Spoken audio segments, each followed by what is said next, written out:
Right, so our session today is about how we can go from surviving to thriving. Resilience, I think, is one of the most well-known concepts in personal development, but I think it's also one of the most misunderstood concepts in personal development and is often very much misapplied in organizations. It's seen very much as having like perseverance and grit and just keep going. And while they are elements of resilience, they don't encapsulate the entire definition of it. It's also made more complicated by the fact that in positive psychology, we've got about 50 different definitions of resilience, which I think muddies the waters a lot as well. So you'll hear some people say it's about bouncing back. You'll hear some people say it's about bouncing forward. And I think it's truthfully all those things, which is partly what makes the definitions so much more complex, and it makes it harder to be able to give just one definition. And so that, I think, also feeds that narrative of not really understanding what resilience is. The truth is that resilience is often very, very messy. I think of all of the human skills, resilience is in fact one of the most human ones, if that makes sense, because actually it encompasses our ability to be able to deal with hard times. It encompasses our ability to be able to navigate these difficult situations. And actually that requires a lot of messiness. It is very, very human. Now, the thing is with resilience also is that often we use resilience as a mask. And resilience isn't performative. That's the challenge with it. But often we wear it like that, particularly as women, when we show up in our daily lives and in the organizations that we're in. Because often we're not in spaces where it is safe enough for us to actually show the vulnerability that is a fundamental part of being resilient.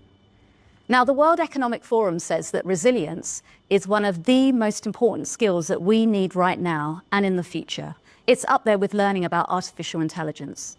But my question is, how many of us have had actual training in how to be resilient? How many of us had formal training in it beyond maybe having a webinar or a workshop here or there within the organization? How many of us can roll off our tongue what the definitions of resilience are? Probably not very many. We'll probably be like, oh, I think it's something to do with bouncing back or bouncing forward or something like that. But actually, these is such a fundamental skill that we actually absolutely need to have training in it. And so I'm delighted that everyone in Albright asked us to run this session today so that we could take a deeper dive into what resilience actually is, because it is so fundamental to our well-being and our ability to be able to succeed in our careers. Now, I want to take you through this next slide here. Now, I kind of regret putting this on a straight line because what I'm about to describe to you is, in fact, what I call the resilience continuum. It's actually a curve. If I was better at PowerPoint, I would have been able to create that. But, you know, this is as much as I can do, I'm afraid. Now, the way that the continuum works is you move on a scale, and it's not linear, which is why I'm slightly regretting the straight line here. But the fluctuations that happen on this resilience continuum are going from awareness, adaptability, and agility, and then clarity. And we oscillate between these elements on this resilience continuum. We are never one thing all at the same time. We need to move through it, and we need to learn how to move through the stages. So what I'm going to take you through this afternoon is how we are going to navigate this continuum. So the first objective for today is to help you to build awareness of how your brain reacts when you are dealing with uncertainty. So right now we're living in a world of great uncertainty, right? There's so much happening that we can't almost get a solid footing, I think, a lot of the time. And so what is happening to our brains, we need to understand that. That's step number one on the continuum. Step number two on the continuum is, okay, how do I adapt? Okay. Now that's the bouncing back bit, right? Now that's all good, right? So the change is happening, we need to be able to adapt to it. What do we do though when the change is continual? Because if we spend all of our time trying to bounce back, how do we actually really deal with it and actually become truly resilient? It's very hard to do. So then on the next part of the curve, we're looking at, right, how do we then elevate our skills to move from adaptability to agility? Now, the kind of agility that I'm talking about here in the context of mindset is emotional agility. How do I build what we call gritty optimism? Okay, it sounds paradoxical, but actually it's crucial to building true resilience. Because when we do that, we can accept the messiness and the suckiness of a situation. Yeah, that is a real word. And we learn to move forward. And that is the biggest flex you can make when it comes to being truly resilient. And then the next objective for today is, once you've moved along that continuum and you've understood how you can do those things, it's then, how do I derive clarity in this moment? Because in a world of uncertainty where people don't understand what is going on and they cannot find their footing, if you are the person that can bring the clarity in that situation, you have now elevated yourself because you have competitive edge. And what I'm going to take you through today, and when we do these exercises, and I've done them exactly in this order so you can follow along, you will be taking the nano steps, the micro steps that will help you to become truly resilient. I call it Resilience 2.0 because I think resilience needs a massive makeover, and that we actually need to have a very fresh take on what resilience really is in times of change, because the old resilience playbook, it doesn't work as well. And you will come away with this, with the tools that will leave you feeling clear. You will feel that you have much more courage to show up in difficult situations, and you will feel a lot more confident because you will have this toolkit to help guide you. So I'm very, very excited to share that with you today. I did not realize how close up this picture would be on the screen, so I'm slightly regretting this now. So I'm going to stand in front of it. As Alice said in the introduction, my name is Sharon Parmar. Some of you who may already know me from previous events, my maiden name is Sharon Aneja. Though I have been married for 8 years, I only just changed my surname, so I had to keep catching myself and remembering that I'm Sharon Parmar. That's a whole saga in itself, but because my husband's here, I can't talk about that.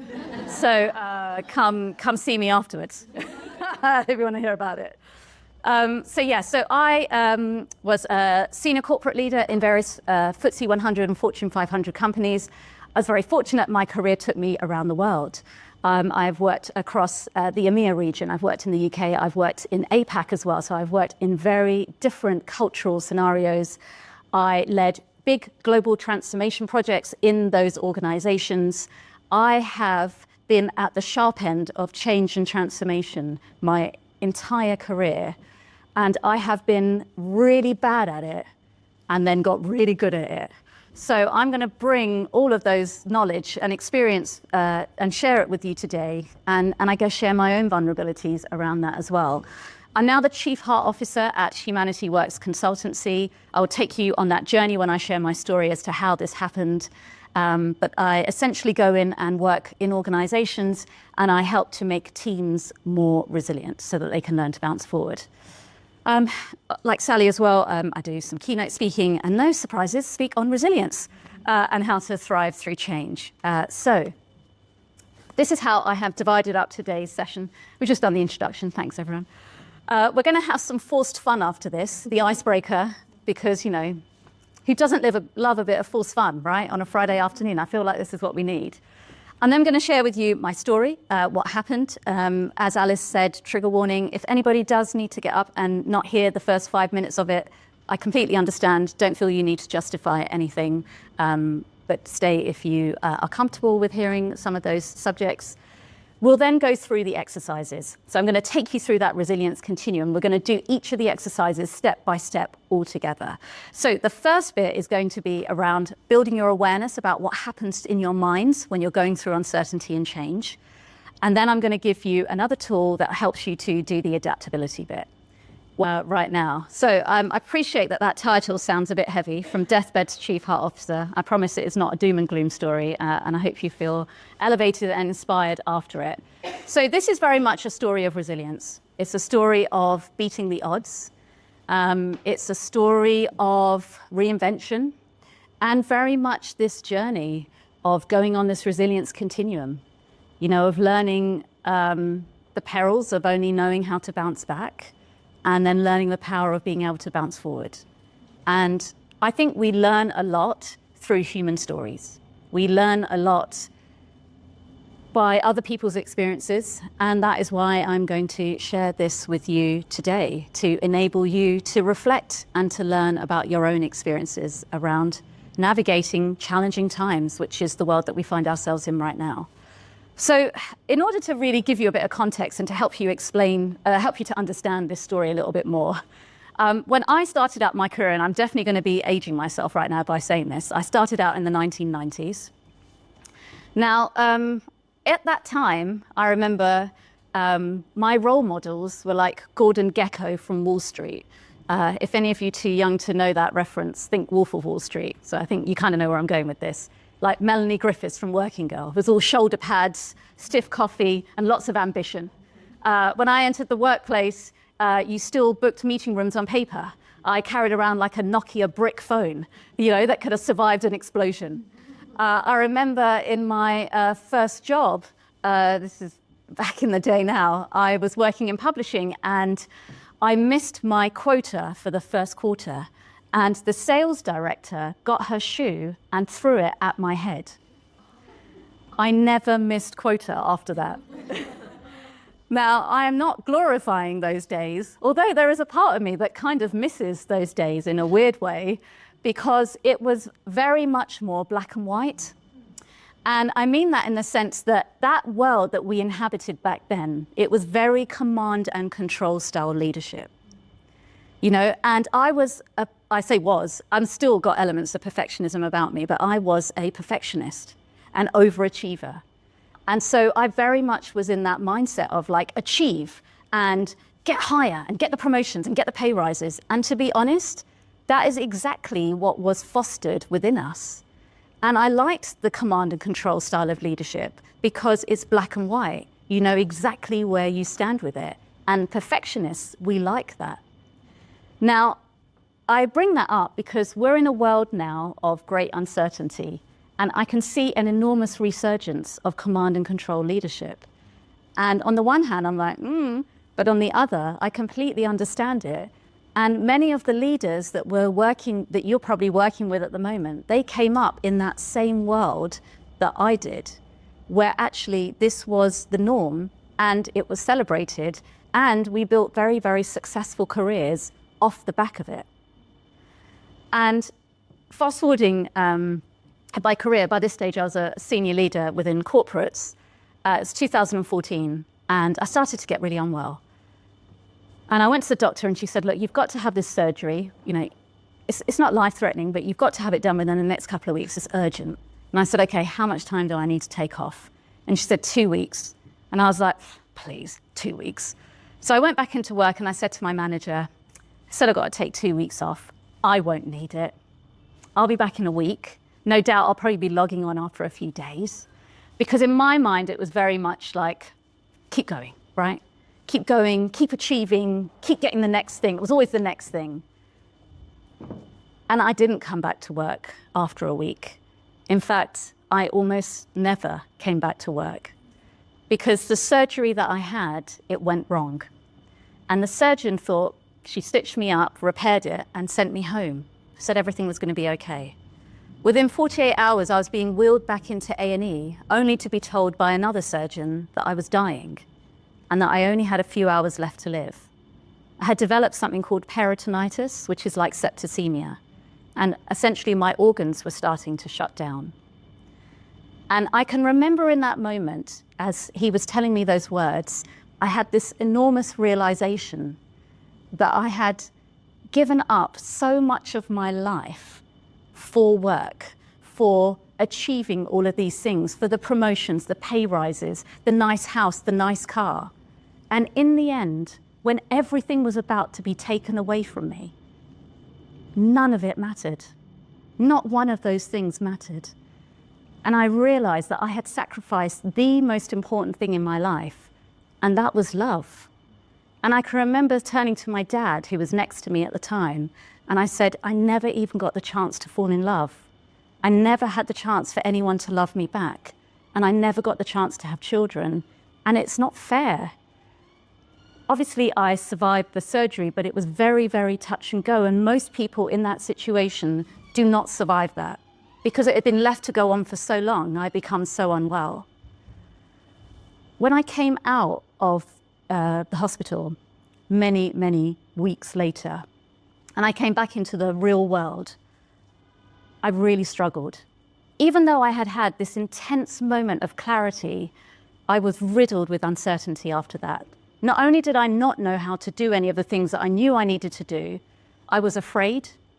And so I kept doing all the same things all over again. And people always look at me so strangely when I say that. They're like, you had this amazing epiphany, yet you came out and did all the same things again, because I clung to what I knew. And everybody kept saying to me, you need to be resilient, Sharon. You need to forget about what's happened, move forward with your life. You've been given a second chance in life. Cognitively, they're right. I had been given a second chance in life. Most people don't survive that. And yeah, I did need resilience, but I didn't understand exactly how to cultivate that resilience within me. And 1.5 years after those surgeries, I had an enormous breakdown. And I felt like my life was like, you know, when a vase shatters, it's like 1,000,000 pieces, right, all over the floor. And that's what it felt like. My life felt like a completely shattered vase.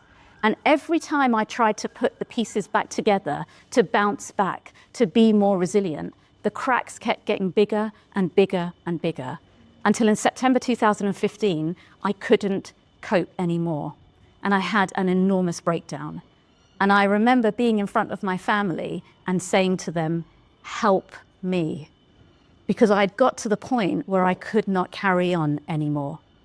Not surprisingly, I was diagnosed with post-traumatic stress disorder and burnout.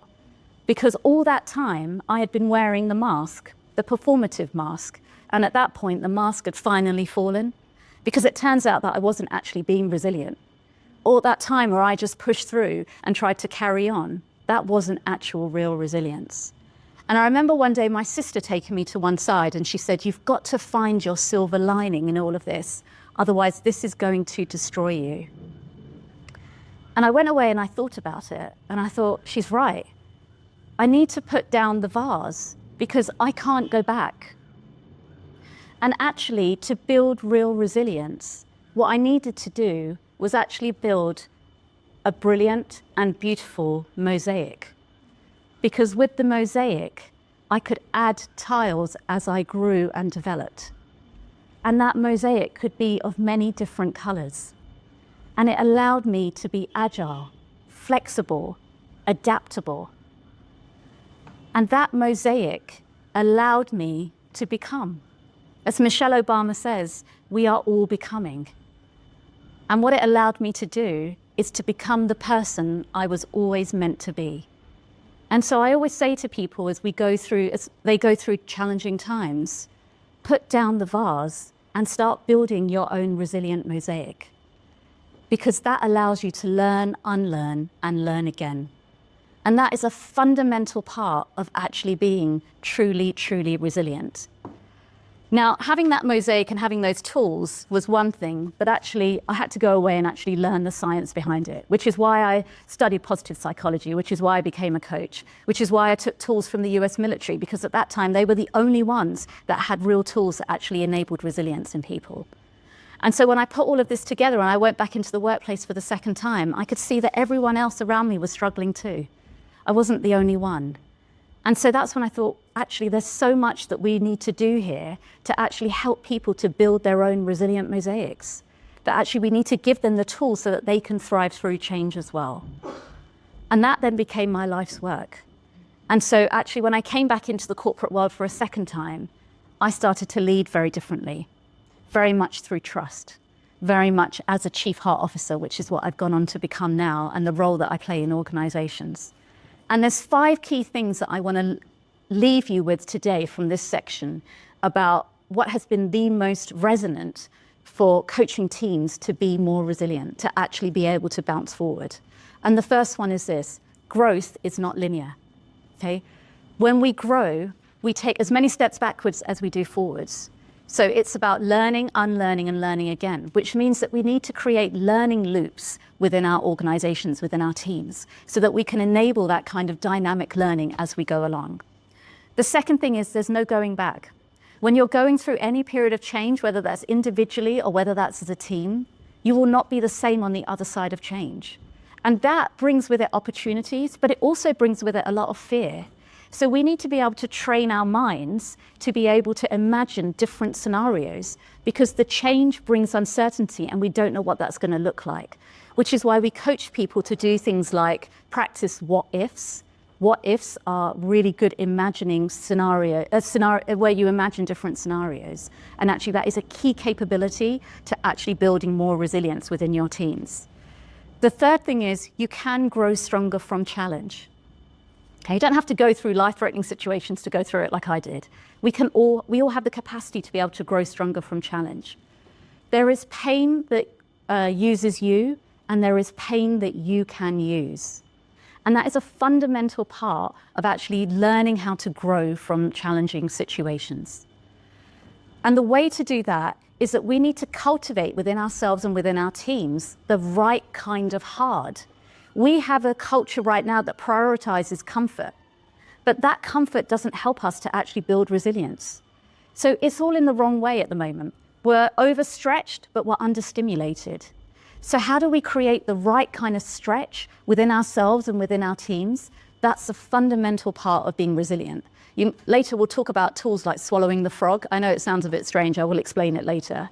But actually these are very important tools for us to be able to cultivate that strength in the right way, so that when the hard times come our way, we're there and we know how to do it. The fourth one is hope and optimism. I put them together, though they are different. Hope.